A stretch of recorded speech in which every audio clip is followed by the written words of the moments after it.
Hello and welcome to Swiftly Spoken, a fan-made Taylor Swift podcast in which we break down her lyrics, deep dive into full album retrospectives, and theorise about what may be coming next.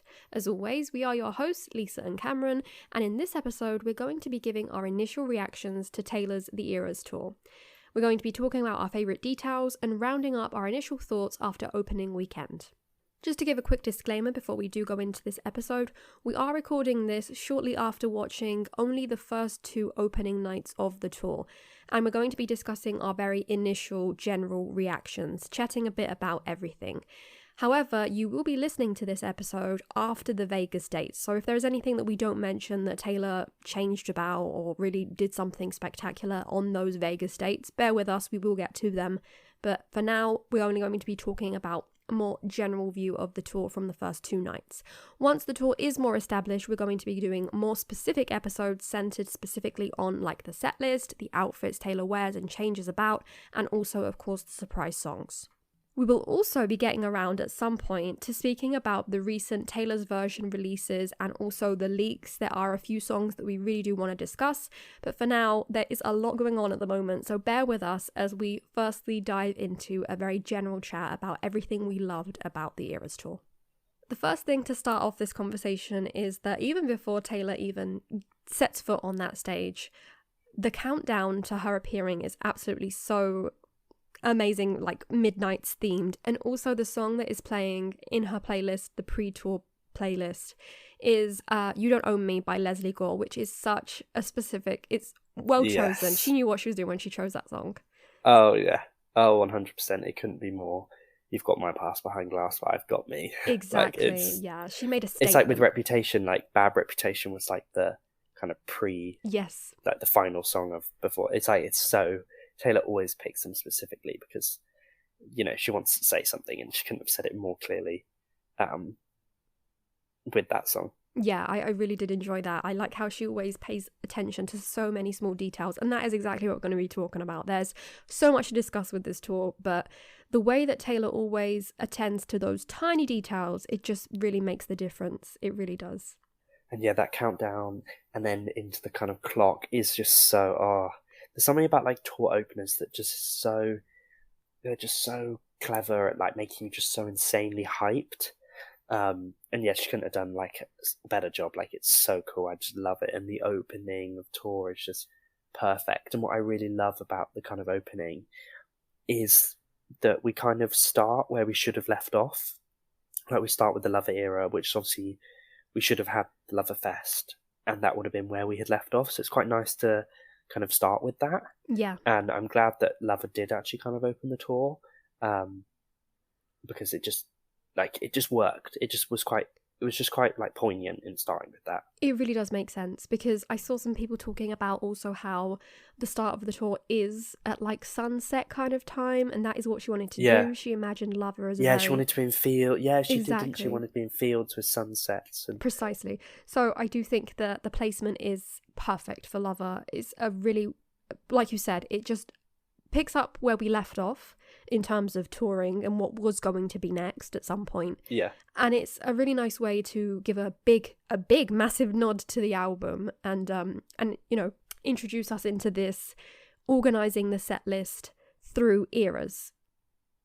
Yes, which is interesting because obviously within our predictions I don't think we ever really thought about that. No, we didn't. She would structure the tour by album, because I don't know, I've never really known people to kind of do that in a way that it's very like a rigid structure of album, but it makes so much sense. Like it's now that you look at it, it's like, yeah, well, obviously she was going to do that because it's how was she, you know what I mean? How could how could she like wear a Reputation outfit for like one song, you know what I mean? And then like transition into like, you know, a Speak Now song. It makes so much sense to do it by era so that, you know, she can embody that era like visually with the kind of visuals, as well as like herself embody it. Like when she's performing the Lover songs and the Rep songs, that's like Lover Taylor and Rep Taylor. You know what I mean? You really can just see it in the way that she embodies it. It really feels like you're being transported back to that moment in time, and I'm so glad that she did, you know, portion it into these 10 little sections. And yeah, I guess we never really thought of it that way, because one thing that we did speak about a lot, especially in our final episode before the tour actually came about, were our last predictions regarding mashups. And of course, Taylor just laughed in our face and she said they will be none. She was like, mashups, no. Yeah, not happening. Exactly. Because I think that's what everyone thought. Like, everyone thought, like, oh, she's going to have to rattle through that many songs. But that's because normally a tour is like an hour and a half, not 3 hours. Exactly. Like, you know, like, it's crazy. Like, it's incredible. Like, you kidding? The value for money to get a 3-hour show? Yep, and hear 44 songs? Exactly. It's mental. Like, bless her, she must be knackered at the end, because she's got to perform, and she's doing those songs in their entirety. You know what I mean? There are so little pauses, very small pauses between them. Very like, she just goes from one to another. Obviously, we get a pause between each era or each section where she gets changed. But even or whatever. then, she's changing. Exactly, Yeah, she's not sitting back and relaxing. No. Yeah, you know, having a sandwich, and you know, she's literally being backstage, like being touched up by makeup and put in different outfits back on, ripping this outfit and ripping this. You know what I mean? Yeah, exactly. So yeah, I can imagine how intense it must be, but I think it's so clever to divide it by album. I really think it definitely makes so much sense. And she sets the scene, like we said, really, really well with Lover. I think she takes us on a nice summary of the album. I do, and yeah, I really do love the visuals as well that she gives with the Lover part, and I think we must make a mention here to that Lover house. Yes, because this is such a central part of the entire tour, and we'll get into it a bit more in other sections, but the Lover House really does, like, you go on a bit of a journey with the Lover House, you know what I mean? It's like and that's what makes sense by it, almost starting with Lover as well, because that was obviously when we were introduced to the house, and when the house made sense, and then coincidentally Folklore and Evermore fit really well, and then to tag it along a little longer, they're like, yeah, and Midnight's is the outside. And then the trees in the back of Christmas Tree Farm. It's just like, yeah, sure. And then the street like, come on. The beautiful eyes. Yeah. Exactly. That's the thing. It's just like, talk about flogging a dead horse. But but it does make sense. Like, it makes sense, and it does work, but it is like very coincidental. Like, she's very lucky that those two little rooms in the middle are the perfect colour schemes for Folklore and Evermore. But yeah, it's nice that she started with that, and I love the visuals of it. And I love that we kind of go into each of the kind of rooms at some points within the show. And it's just such a cool kind of visual, and the Lover visuals are just gorgeous. The outfit, especially opening night, such a good outfit. It encapsulates incredible. The era so well, and her changes, just even in that Lover portion, like the change from that to wearing this structured blazer to then going on to take off the blazer and having her guitar. It really is like, it follows us through that mini Lover era that we did have, obviously cut short, but it really is a great representation of the era. Oh, 100%. And I love as well that she, and we'll kind of discuss this on later, but I love that she kind of references, like, previous performances or like music videos, like The Man. You know what I mean? Like, with the whole kind of desks and the office is obviously a very like a clear kind of reference to the music video. I just love the kind of encapsulation of like previous, like that song's kind of origins, if you know what I mean, of like referencing the music videos. And when during the kind of Lover era, she wore the structured blazers a lot, and did performances, so like on like SNL and stuff in like blazers and kind of structured suits. I think it just works perfectly in that outfit. This Second Night is still gorgeous. I still think it's gorgeous, but there's something about that first one, the colours. I think it's that like pink pastel-y. It just is it really fits. It just screams Lover. Lover, yeah. And really I have to say, we kind of got the Lover songs pretty much down. We spoke about, The Man being there, Cruel Summer being there, obviously the amazing inclusion of Cruel Summer, thank God for that, Lover. Yeah. But there was one that no one seemed really to mention, and it's the opener, which we have to discuss before we move on from Lover. Miss Americana, like, that was the last. If someone turned around to me and was like, I think Miss Americana's going to be the opener for tour, I would have probably laughed in their face. I'd be like, are you stupid? Like, right, it's never going to open. A random... Like, it is Rogue. Like, that's a Rogue choice. She just said, but it makes sense. Really like, I really love how she's kind of twisted the message of it. Like, she's done it with a few songs. Yeah, Love Story, All Too Well. They've become about us and Taylor as more of a fandom. And I think she's doing it with Miss Americana. And I personally really, really do love that. Like, as you and me, there's nothing like this.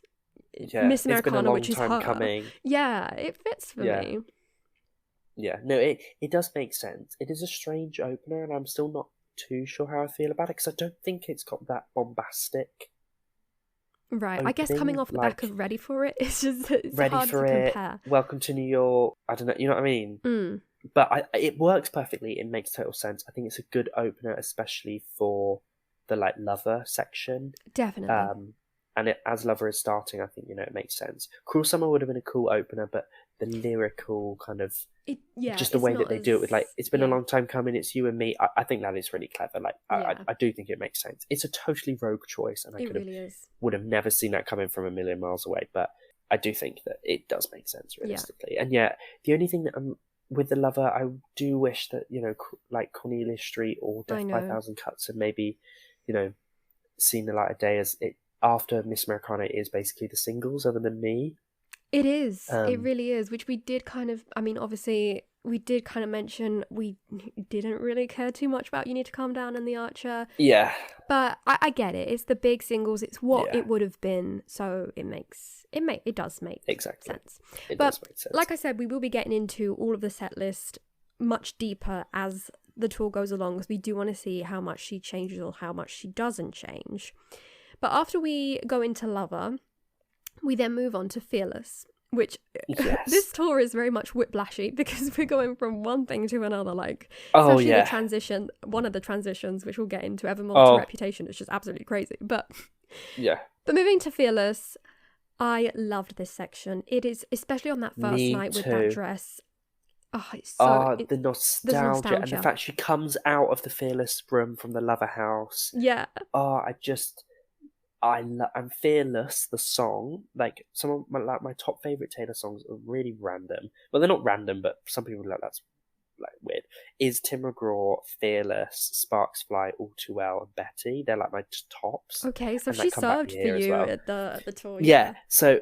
Yeah, hearing Fearless, the song, like that's probably my second favourite Taylor Swift song ever, like after, there's something about it that it's so happy and so joyful and so nostalgic. And when I saw that was on the set list and she was performing, I was like, this just melts me. You know what I mean? I was like, this is perfect. Definitely. Like perfect. The way she performed it with the sparkly guitar, and the fact that she did the little dance with the guitar. I was like, this is she's getting her eras confused a little bit, because even though that is a Fearless thing, I associate it with as a Speak Now thing. The Fearlessification of Speak Now is really real at the moment. But I'm loving it. I wish that she and she'll probably do it on the 13th show again, like she did in Reputation. But I wish she would even if it was just like a stick-on one. Right. You know what I mean? Yeah. I would love something like that. I know that's like asking for being so pernickety when this tour couldn't be any more perfect if she tried, but I'd love to that as well. I do think you might see on the 13th episode. Oh, I think so. I think so. Tour. Yeah. Show, yeah.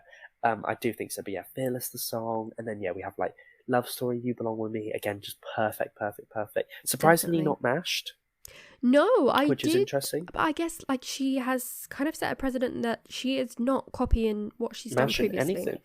No, there's no mashups at all. There are transitions, which we will get into when we get into the good ones. But she wanted to do them both in full. Obviously, Fearless was a little bit shortened, but it was so good. And here I think we should just give a shout out to ourselves, because we did get something right, which was the idea that we both loved of her kind of recreating old era fashion, bringing it up to date and then wearing outfits that harken back to that era, but don't just copy or aren't the original outfits. The Fearless section is the perfect example of that. It's so 100%, especially opening night. I'm not the biggest fan, I'm not gonna lie, of opening of second night Fearless. Was giving noodles and spaghetti but opening night could not have been more perfect. Beautiful. Perfect. Every second of it. And then after Fearless, obviously, is an album very close to your heart, which was done. I can't believe how much of a segment that Evermore had. I was honestly thinking, you don't know how I reacted to this, because when we spoke about it, it was like, Evermore's going to get snubbed. Anyway, but she gave it a moment, and she even, you know, something that's going around, I'm sure everyone's seen it, but Oh yes. she like explained, she's like, no, I don't hate Evermore, I love Evermore, no matter what you say on TikTok. And I was like, yes, Taylor, Yeah, like, defend just it. because I didn't wish it happy birthday, I don't even wish my friends happy birthday on I social know. media, let alone an album. No, it's really, I'm so glad glad that she's addressed those ridiculous rumors that she doesn't like that album.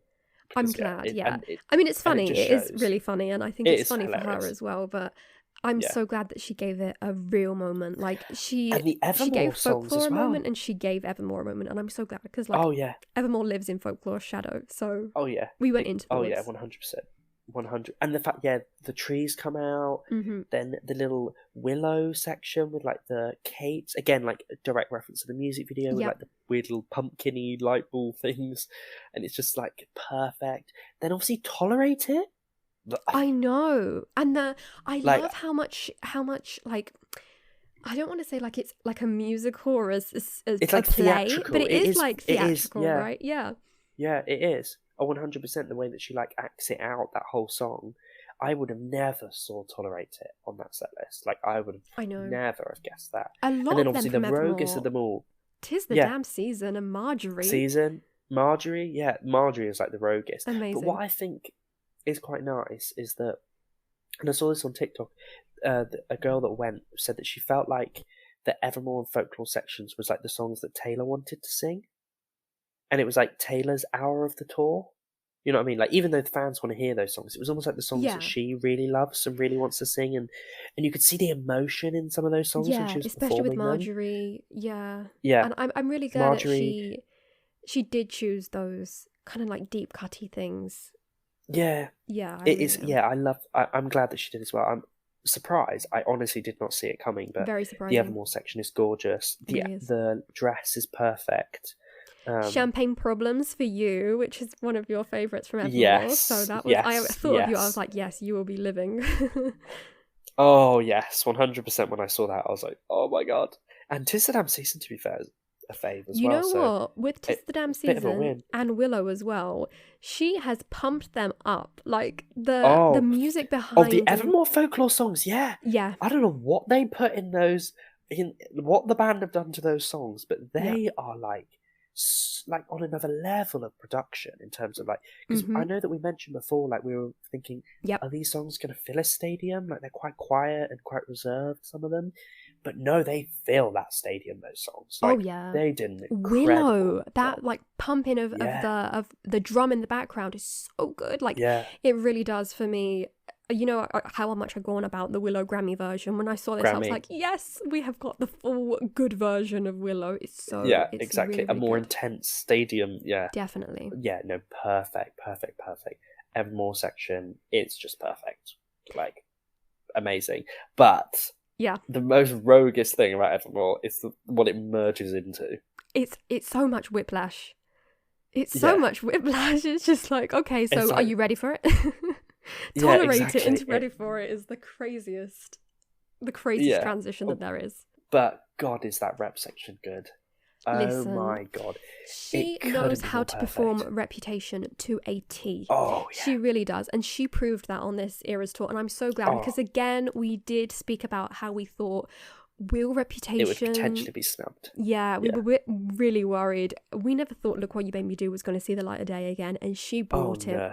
Not only did she bring it to the set list, she brought the visuals, she brought the dancers, she brought the costumes, she brought, again, another reference to the MV, and she brought her all in that bridge. Amazing. I'm so glad we get to hear her say it as well. Like exactly. The old Taylor can't come to the phone right now. Why? Because she's dead. Yeah.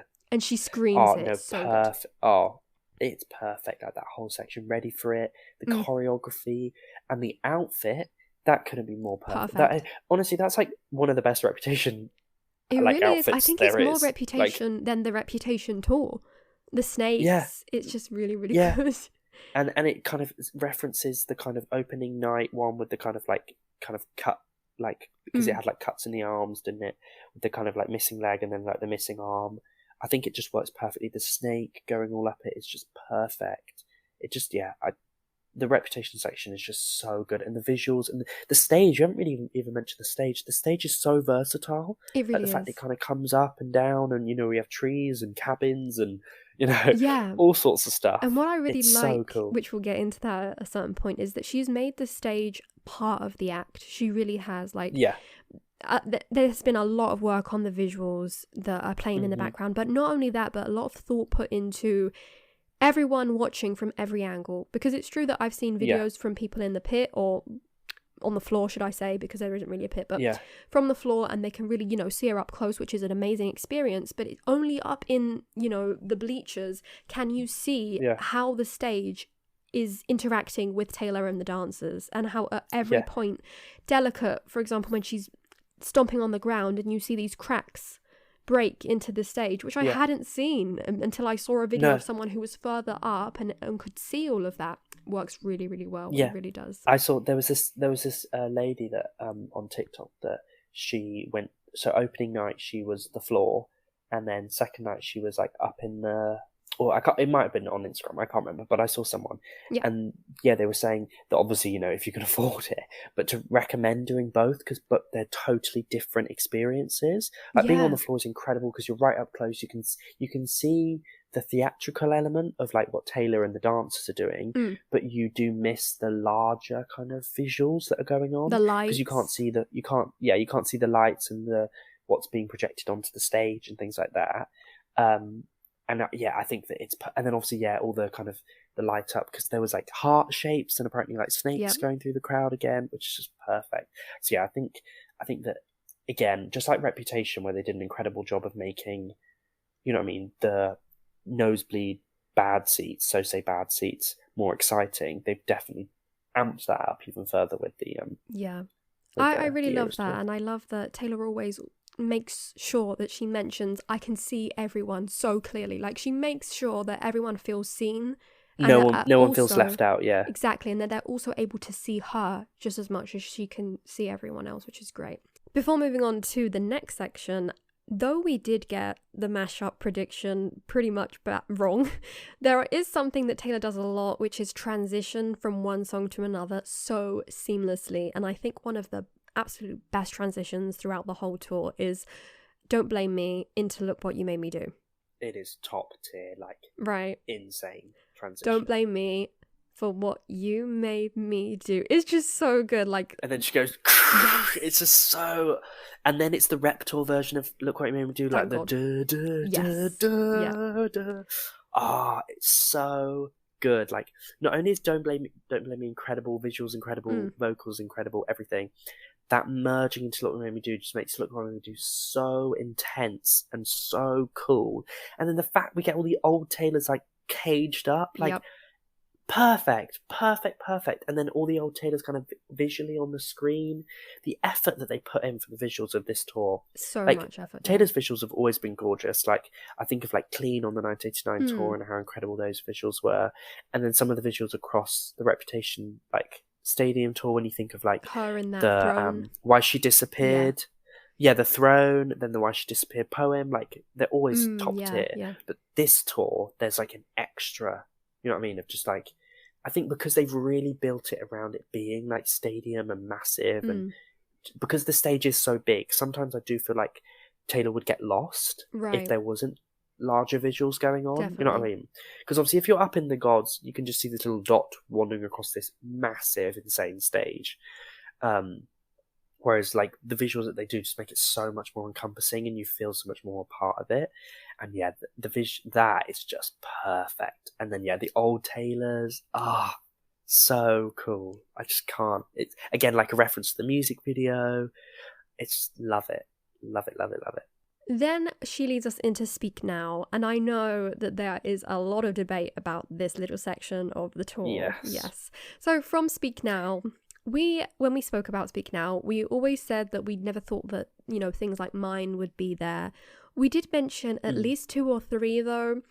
I especially cannot believe, and again, this is not to sound, she's doing 44 songs, honestly, she's given us 3 hours of content, and at no point are we anyone to be like demanding anything else, but I can't believe Long Live isn't there in such Long live. in a tour like this. I know. So the only thing we in a do tour get like the Eras tour is Enchanted, which obviously is such a good Yeah. choice. It's a good choice. Oh, perfect choice. It is. If you're going to pick anything off of It's Speak one of the Now, as best. much as I would love Long Live to be there, like Enchanted is like such a fun song. It's perfect. And the dress that she wears is, especially on opening night, that dress is gorgeous and is literally a direct reference to the one that she wore Yep. at the end of the Speak Now World Tour, like to perform kind of like Love Story and stuff in. So yeah, it's gorgeous. I have to Absolutely say, gorgeous. And I actually preferred the second night more pinky purple. really, dress. the pink one. Yeah, I think it was gorgeous, that one. I do think that was, but there was something, I don't know. I'm a very nostalgic person. Yeah. And whenever she like references something that she's done before, I'm like, best one. Right. Like, no, I because don't she can know. never top that. I think I like the pinky purple one because it is the colour of the era, and I love colour coordinated things. Yeah. So just like you love nostalgia, that's very true. I am. I do love a little colour coord. So I think that's why. But they were both beautiful dresses, really. And even though it is just a small moment and a small nod to the Speak Now era, it is done really well. Like, she leads us into the magic and then she draws us out of it. Just, in one song. Yeah, and 100%. And also, this is such whiplash. Evermore reps Speak Now. Like, It you could have got like really is. 3 different albums like following on from each other. Yeah. The next one is funny because we go from that whiplash to a natural progression through her albums, really. Yes. Like, it's the only ones that are in order. Yeah, that's what I was going to say, which is interesting that this seems to be the only one that kind of does naturally progress, and also has quite a different kind of opening with the kind of like the box. Yeah, where they keep opening it and definitely keep singing. gives Taylor a moment, and it is the halfway point in through the 5 It's almost act, like the 10 acts. It's the 6th one we're leading into. So it seems like she gets a bit more of a breather to get out of that dress and put her little red attire on. Yes, because she's got to put on like a couple of things, really. But yeah, I do think the red section is good. Like, it couldn't be more red if it tried. Right. I'm not surprised by the red songs included, like 22, We're Never Going to Rep Together, I Knew Your Trouble, All Too Well 10. I'm glad All Too Well 10 and the 10 minute is there. Yeah, I mean, that's cool. That's we so spoke exciting. about it. We spoke about it in our Red episode, It and was we both pretty much agreed confirmed, it had to be there. It was pretty much confirmed, yeah. But it just had to be there because of the story it has and just how iconic it is and how well it's done. Yeah. A small detail that she does do, which I wish we could see a bit more in like some recordings, but the inclusion, which is something that we've spoken about before, but the inclusion of when she speaks about autumn leaves and the autumn leaves come bursting out like the confetti, and then she speaks about the snow and we get a little bit of a snowy moment in visuals and confetti. There's not much, but it's such a nice little touch, and I love it. It's like the SNL performance. It's so good. Definitely. And also, and I know this is slightly backtracking a little bit, but it's just pinged in my head. Speak Now also has kind of been snubbed across previous tours. Like, Poor Speak 1989. Now. Justice for Speak Now. Yeah, like 1989 and Enchanted was like, mashed. With Wildest Dreams. Was the only kind of reference, yeah. And then on the Reputation Stadium tour, Long Live. Mashed once again. Yeah, and that's kind of it, really. Yeah, and now we've So I think Speak Now has always been a little bit snubbed. Yeah. And now we've got Enchanted again, yeah. Yeah, everyone talks about anyways, how that's she hates kind of Evermore, backtrack. but... Yeah, exactly, there's another one. But anyways, Red was perfect. I love the 22 outfit. I loved especially the opening night that she changed it with a lot. That was like clever. Because it's so true. I wish she kind of kept... Yeah, I wish she kind of... Like, I know the Who's Taylor Swift Anyway, like, is kind of cool, and I'm guessing she's going to change them. I hope and so. Going to be different things I love little night, ways to communicate like that. But again, part of me, I likes the nostalgia element and wants to keep with a lot going on at the moment. Okay. I'm like, keep with it, like, don't change. But no, it's perfect, that whole kind of section. Again, like, she has a bit of an outfit change. But yeah, I'm surprised. I'm a little bit surprised that, like, maybe there wasn't like a slightly deeper cut. Right, because when we spoke about Red, or we did another vault. Speak a little bit about Holy Ground, a little bit about I Bet You Think About Me, and obviously we got more prominent songs from the era. 22, We Are Never Getting Back Together, I Knew Your Trouble. Literally got all the singles, because I suppose All Too Well 10's been a single, honestly, in a way, yeah, it's true that Red doesn't get much of a deep cut thrown in there, but I guess All Too Well takes up the space of any of Yeah, everything, very which true. makes sense. It takes up like 5 songs. In the way that she's doing it here, it really, I'm glad that she did though. It really makes sense, and Oh, it just 100%. shows how much she wanted to give that moment.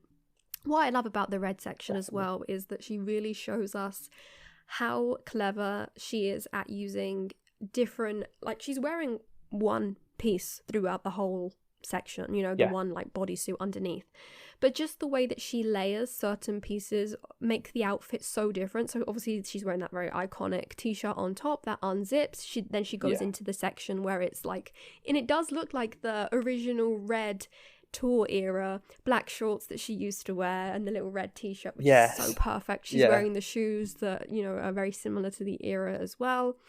And then just by putting on that jacket or that, you know, structured kind of... It totally changes it, doesn't it? It really does. It really does. She does it in such a good way, and they're so easy to quickly like just take on and off. Yeah. But it changes the outfit really well. I'm quite impressed with the kind of outfit like transitions and the clever way of how they've done the outfits of making it seem like there's a massive outfit change when realistically it's only like just adding, it's just layering, taking stuff off.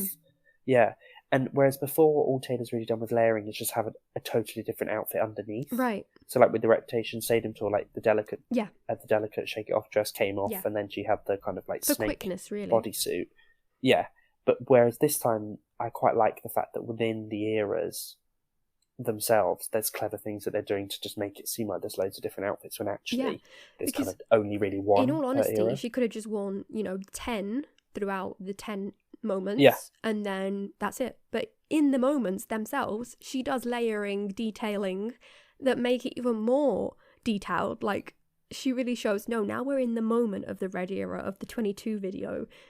Really well done. Exactly.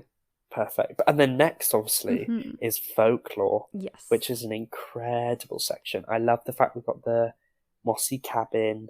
Perfect. The Folklore cabin. Yes, I'm so glad it's there. I'm so glad it's there. Me too. And the Folklore songs, I think, are all perfect, the ones chosen. Yes, they really are. We've got Betty. What's it? I'm slightly surprised by The Last Great American Dynasty. I am surprised. I'm also not surprised in a weird way. Right. I don't know. I wasn't really expecting it, but then thinking about it, Taylor loves that song, and the visuals for that are gorgeous. They are, yeah. With all the kind of like ball gowns and stuff. So I think it does kind of work. It does make sense, but I don't know. Yeah, perfect. And the illicit affairs, like, oh my gosh, that performance. I'm so glad she did like August. Blended into illicit affairs, perfect blend, and just giving us that last part, which is it's just so good. It's just so the emotion, good. The way she sings, and illicit affairs. She finishes, and then we lead into the most emotional song of the night, in my opinion. My Tears Ricochet. Oh yeah, the emotion. And with the kind of the way she's like walking down with kind of all the dancers behind her is so like poignant. It's really cool, like really, really cool. The Folklore section is just gorgeous anyway. Like Folklore's such an emotional album anyway, but it's just, and this is the thing I always love about Taylor is that she just embodies, when she performs them, she is so theatrical, and I love it because she just embodies the songs. And when she's performing them, like, not only can you hear the emotion in the way that she's singing it, but you can physically see it. Yeah. Like with Reputation, you can see the kind of like anger and like the twisted "look what you made me do" Taylor. And then when you listen to Folklore, you hear, like, especially Illicit Affairs, you hear that broken person, even though it's not necessarily her, and you know it's obviously fictional. She's just so good at embodying that emotion. And I just love it. It's such an incredible section. Everything on every section, we're like, this is the best. This is amazing. But it's just because honestly, this tour is just so well done. It makes sense that we are going to be singing her praises and very much surprised and in love with everything. Obviously, as the tour goes on, like we said, this is a very general episode where we just go through things that we absolutely loved. But in general, I can't help but think that this is such an iconic tour. Like, she did it so well. Like, how she must have sat down and thought about this. Because we tried to sit down and think about it and choose songs and mash them up, and I don't think that even in our wildest dreams and in the best set list that we could have come up with together would it have even compared to how she has organised and structured this tour. Oh no, that's why she is who she is, right? Yeah, exactly. That's why. she's Taylor Swift, and we're not. Exactly. But yeah, Folklore is perfect. Again, a slight whiplash transition though. Yes. Is Folklore into It 1989? is, because we go from the acoustic... the cabin Exactly. Yeah, we go from the cabin kind of disappearing, but they do it in quite a cool way with like the cabin disappearing and then kind of lighting up. Right. And then slowly it starts to like light up a city, and then obviously kind of style starts. Yep. But yeah, perfect. And then let's not even talk about the 1989 outfit, because that is another level of perfect. I do. There's like two. Well, obviously, like all of them give us, I don't know, like the mood of each era, but especially the Fearless, the Speak Now, the Red, and the 1989, which are really the most direct references, because for Reputation it's kind of more of a mix kind of thing, and then obviously for the rest we haven't got any references to go off of, really. But those four, she did so well. Like the stylists, I love them, and I'm so glad that the two-piece is going to be changing colours, because I don't think that the pink and the green are the only colours that she has of that two-piece. Oh no! I think we've got at Blue, least the rest silver. of the 1989 silver. 100%. At least those two. And potentially more. Oh yes. I don't see why not. I love that because it's so 1989. It is. Oh, but like unlike the 1989 tour one, which came across a bit more tinsely, right? This one, I just think is so much more like beading. It just seems more like, it's just, I don't know, like it's better in my eyes. I think it's honestly better, and also with the like style dress from the original 1989 tour, style this love kind of dress. She has those like beads that are kind of like at the top of her like thighs, maybe slightly like dangled down. Yeah.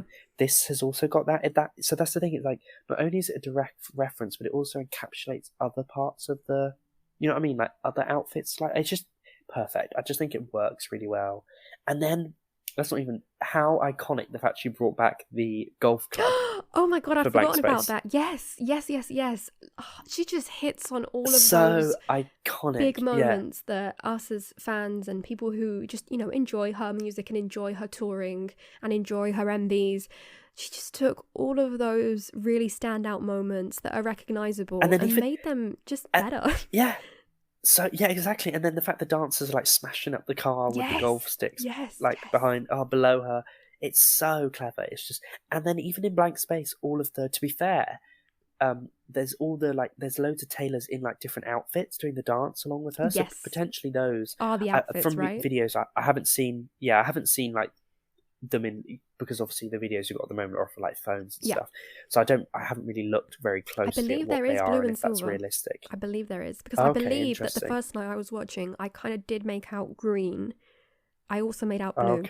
So I think that's just off the top of my head. Now, as like we said, you guys are listening to this after the Vegas shows, so let us know in the comments what colours did she dress in. Was it the same? What has now happened? Was it different? But yeah, Blank Space. To be fair, 1989 we got pretty correct. Yeah, we did. We kind of called it. Guesses. We even mentioned Wildest Dreams being there because it has been, she has released the Taylor's version of it. We didn't really go much into Bad Blood. We said that maybe she'd skip that one, but she uses it. She does. I'm quite surprised by Bad Blood that it's made another appearance. But what should be mentioned though with Bad Blood is the visuals. Yes. Because the visuals are very, very cool. And obviously she burns that lover house to she's like, the enough ground. Of the lover house. Exactly. It's like, this has been a central part of the tour so far, and now I am burning it down. It is done. It is over. And if that isn't a clearer thing to people that will continually bang on about the lover house, that Taylor has literally burnt it. I have a love-hate relationship with that lover house. Me too. I do. And the fact now she's burnt it, it's like, okay, guys, let's admit it now. It's done. Yeah. Like, we've let this thing from 2019 continually be such a reference point of everything. And now that it's been like a central part of tour and then burnt to the point where there's not even the structure of it standing, it collapsed. You know what I mean? There's nothing left. Let's move on. See, I thought that was interesting. That, she brought it back to burn it down. That she brought it back to burn it down, yeah. But yeah, 1989 section is perfect. It really is. And I do think that the 1989 section, I know this sounds very strange, but it probably gives her a little bit of a break because she's done these songs so many times. Oh yeah. Like she knows them to a T. I think she could do them like with her eyes closed and her hands tied. You know what I mean? Probably. Like just every single part of them is so well rehearsed because she has performed them, and this is something that we mentioned in our 1989 episode, like the amount of times that she's performed Shake It Off, Blank Space, Style, especially those three, it is just like in the 300s or something like that. I can't remember if it was hundreds of performances. Like, she knows them songs, and in a way I do think it gives her a little bit of a moment before she heads into the next two following moments, which is supposedly the debut section. Obviously from opening night we got Tim McGraw, and as I've mentioned, Tim McGraw is literally one of my favourite Taylor songs ever, and when I thought that was going to be a kind of mainstay on the set list, I was like, this couldn't be more perfect. All Too Well 10, Fearless the song, Tim McGraw, this is like dream come true. Betty's on the set list as well. We just need Sparks Flying. We've got like, your dream, an absolute perfect set list. But I am annoyed that debut hasn't got, like, I know that it's debut, and I know that it's not like everyone's favourite, and it's the least streamed and all of this, but like, our song is a fun song. Like, come on, like, our song.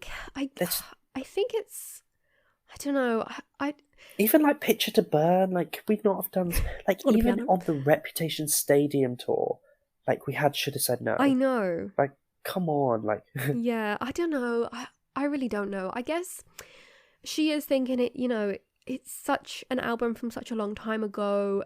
Something that you was mentioning to me before was that it makes sense. She doesn't want to give Speak Now and Debut, which are albums that haven't been re-recorded yet or haven't been released to us yet. She doesn't want to give them too much of a spotlight. I can see possible changes in the set list as we go, which is something that we will be discussing. That's why we kind of want to leave it a little bit longer to kind of let us settle into the tour and then properly go through what may change and what may not.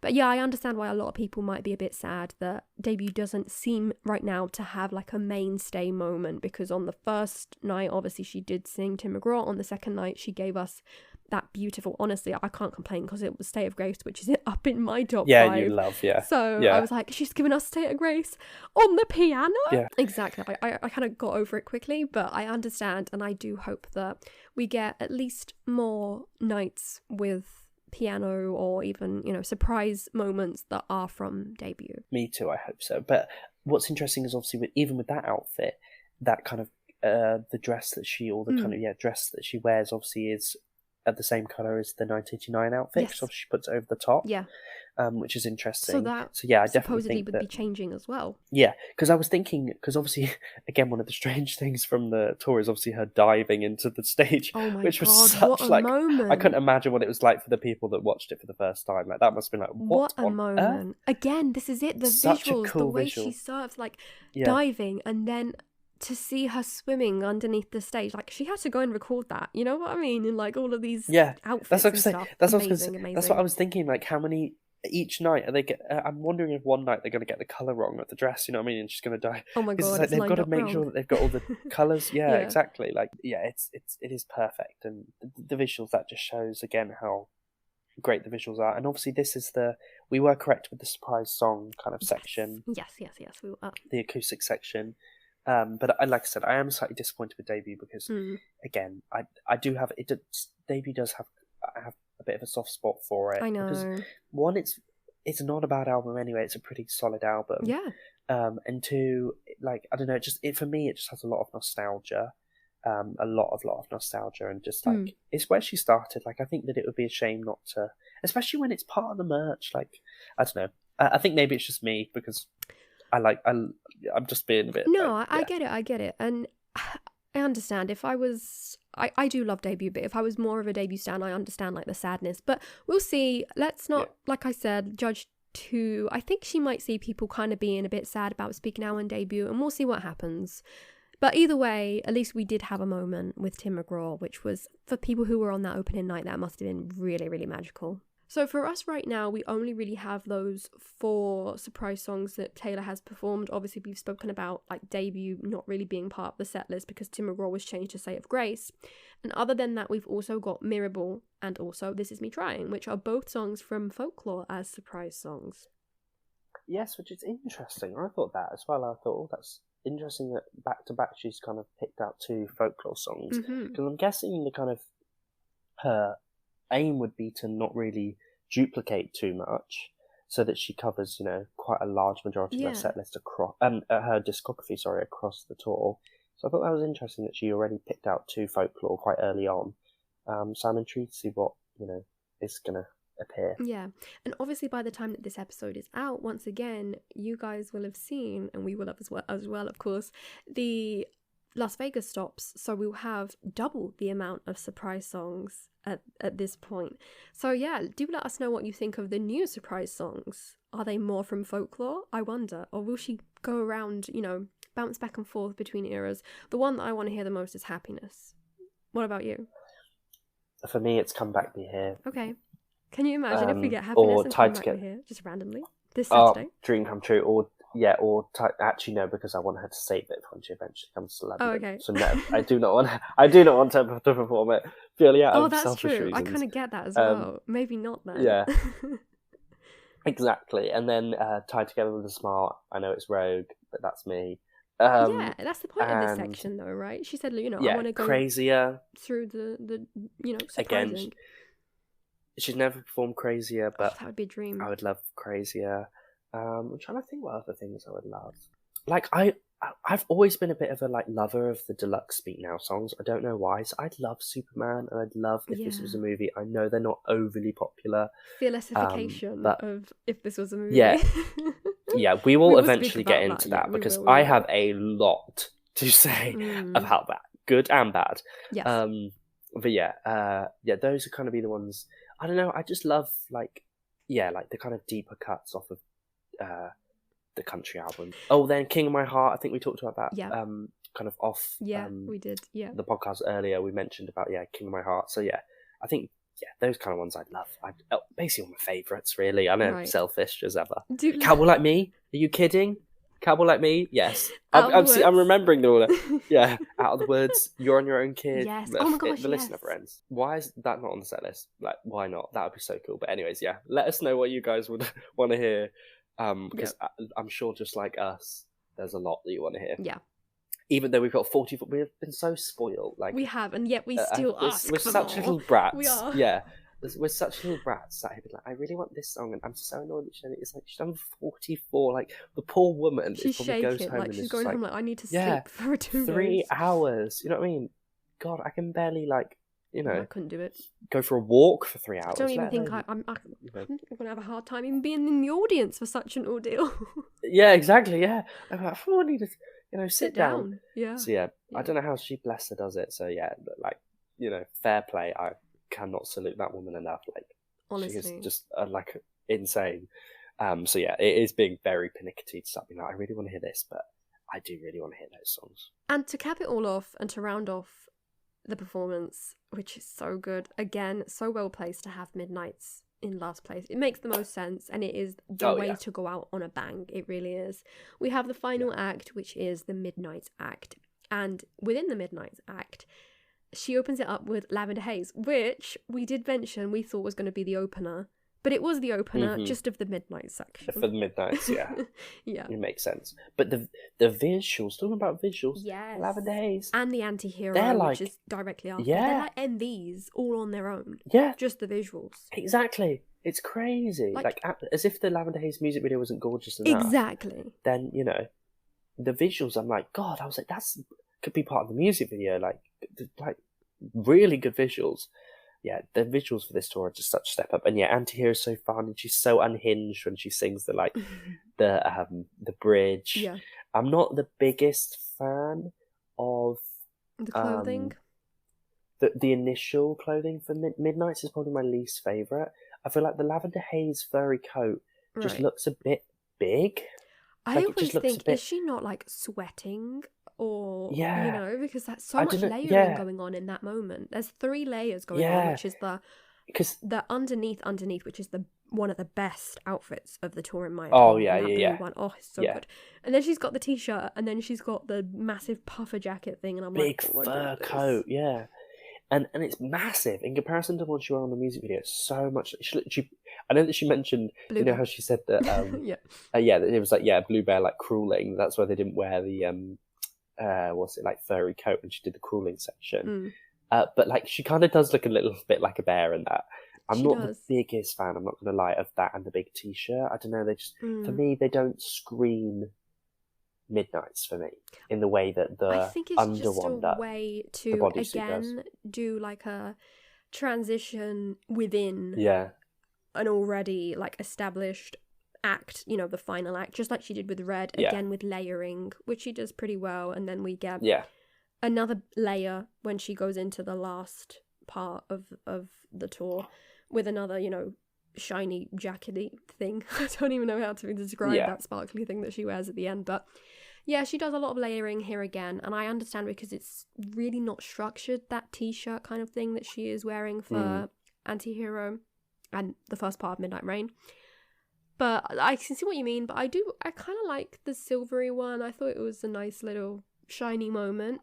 But obviously, and we have to talk about that bodysuit. Midnight Rain feint, how she yeah. kind of Oh, goes yes, into yes, the into the umbrellas. Oh, it's so good. And she like exits. And honestly, I think for me, that is my favourite moment of revealing, you know, like a new outfit. Yeah. That moment when she just like faints into them. Brilliant, brilliant, brilliant, brilliant. And also Yeah, Midnight Rain. It's just so good. Yeah, perfect. Yeah, I am slightly surprised about certain songs not making. I really thought Question was going to be on there. Like, I really thought that was going to be mashed. I think and Maroon. I know. I think I really thought all of the Maroon was going to be on choices there. that she made, her choices for Midnights, except for obviously Anti-Hero and Lavender Haze and Bejeweled, which we kind of had 100% locked in. There was a lot of the, I don't know, vigilante shit. Like, that was so random to be included.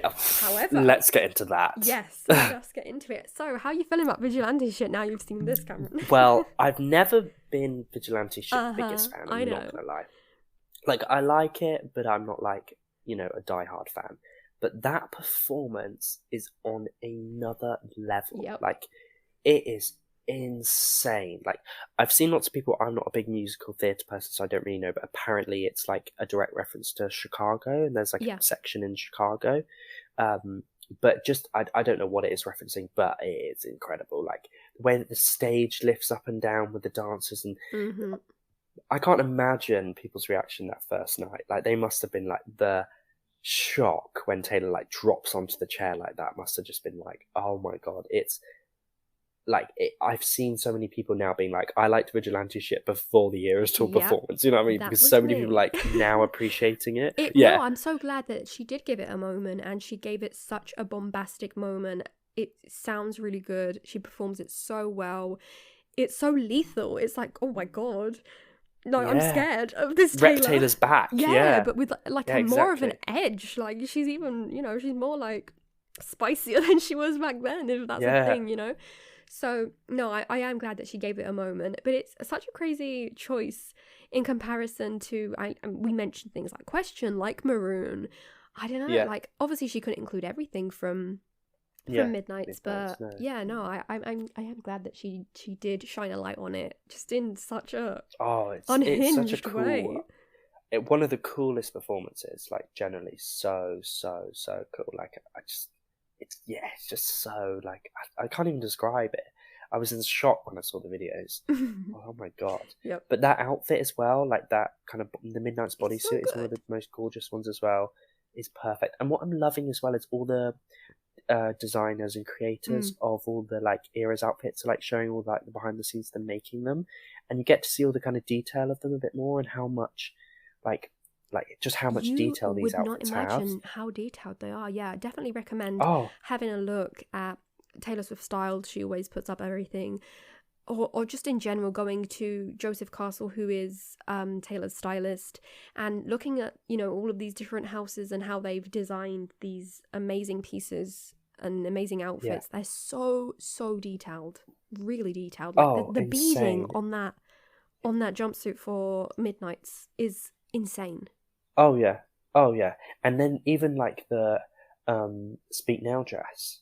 Oh, like the detailing, the kind of hand sewing all those kind of sequins and beads in was it's just incredible. Like, I just couldn't imagine it. But yeah, outfit for that is perfect. And then obviously, she does the Bejeweled dance. You know what I mean? The kind of iconic tick, which is quite funny. I think it's funny. Great. I've seen some people being like, I think it's funny. I think it's really great. Funny, I think it's because it was a moment. Like, everyone was doing that dance. Exactly. Like, Yeah. It was a moment. It was a trend. And you know what? I'm glad it made it to the tour.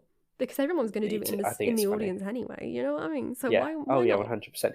Talking about stuff on tour, I'm glad that 123 Let's Go Bitch Oh, it's back. Of course it is is. a thing. Yeah. And obviously I saw some people shouting, in blank Yeah. space. Glendale. People were shouting like Glendale, Yeah. which is really cool. The real ones know. Also, obviously in Anti-Hero you've got the Taylor, You'll Be Fine, yeah. which I saw some stuff. Bad Blood, You Forgive, You Forget, Yes, Never Let It Go. I heard in I'm multiple points of views, people were singing that, and I was like, yes, please don't let this go because it's such a good moment. Exactly. So I'm glad that everyone's pulling those things over from previous tours because they deserve to kind of stay. And so I'm glad that Bejeweled has now got a bit of a moment and something that hopefully will kind of continue on.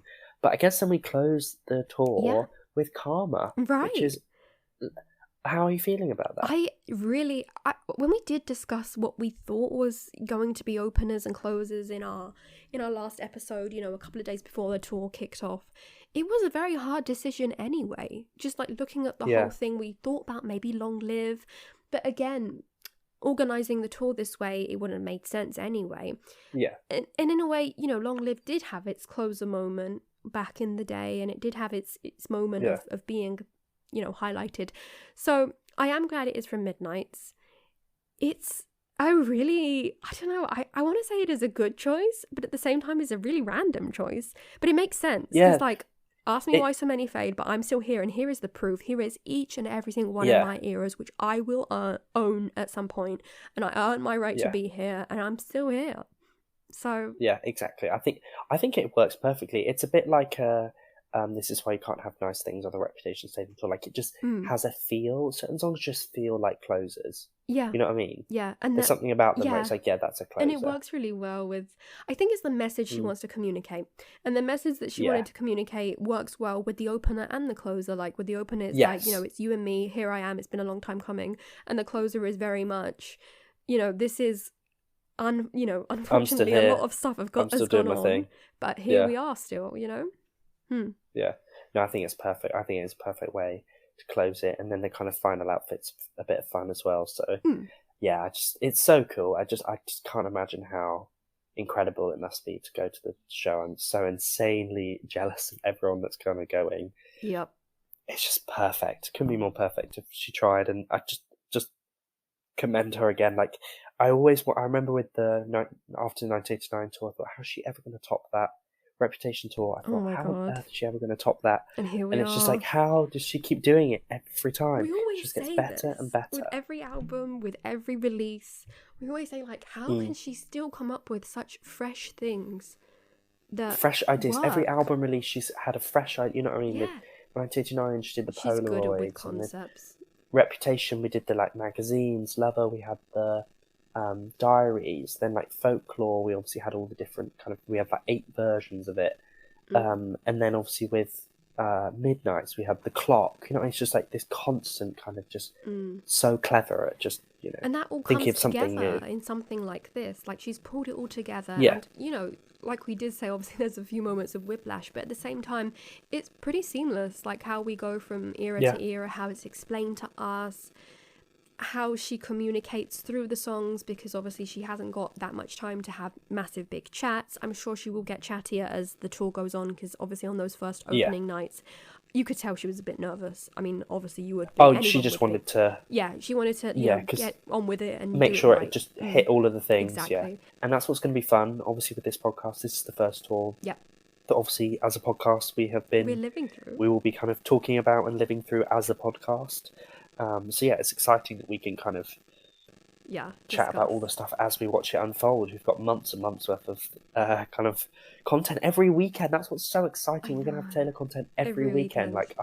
This is a dream. And the thing is, it keeps you going all week. It does. All week I didn't see that, and I didn't see that, and this is new. You're like, oh my god, did you see this specific detail of this specific moment when she dived into the screen? It's just... Exactly, yeah. And we have a lot to talk about. So we fun. Really do. We wanted 100%. to get on and we wanted to speak about, in general, just our general reactions, just fangirling for a moment about everything that this tour really encapsulates. But there are a lot of episodes that we have lined up and things that we must have missed as we've gone through these initial thoughts. So let us know your thoughts. Tell us what you really loved, your favourite parts of the tour. things that you did expect, things that you didn't expect, and what you're expecting going forward. Do you think there'll be a lot of changes? As I said, we will be going through everything that happens. We'll be doing full setlist breakdowns, outfits, surprise songs, and again, those released and leaked songs, which we have a lot to say about those songs. We will get to them. There's a lot to say that I can't wait to kind of talk about. And we've seen some of your comments saying, like, when are you going to talk about these? We will. There's just so much content at the moment. We're trying to get there. We're trying to get there, but we will 100% chat about everything as ever in lots of detail. So yeah, I'm just so excited. We've got so much fun stuff to see, and like, just I think there's going to be more surprises, more drops of things, as well as tour every single weekend. Yep. This is going to be a good year. It really is. So bear with us. If you did enjoy this episode, we have a lot more coming up very, very soon. So make sure to follow us over on YouTube, which is Swiftly Spoken Podcast. You can follow us on Instagram at Swiftly Spoken Podcast. Rate us if you did enjoy this episode on Spotify, Apple Music, or wherever you're listening to us. Let us know what you think. And as always, we will see you very, very soon.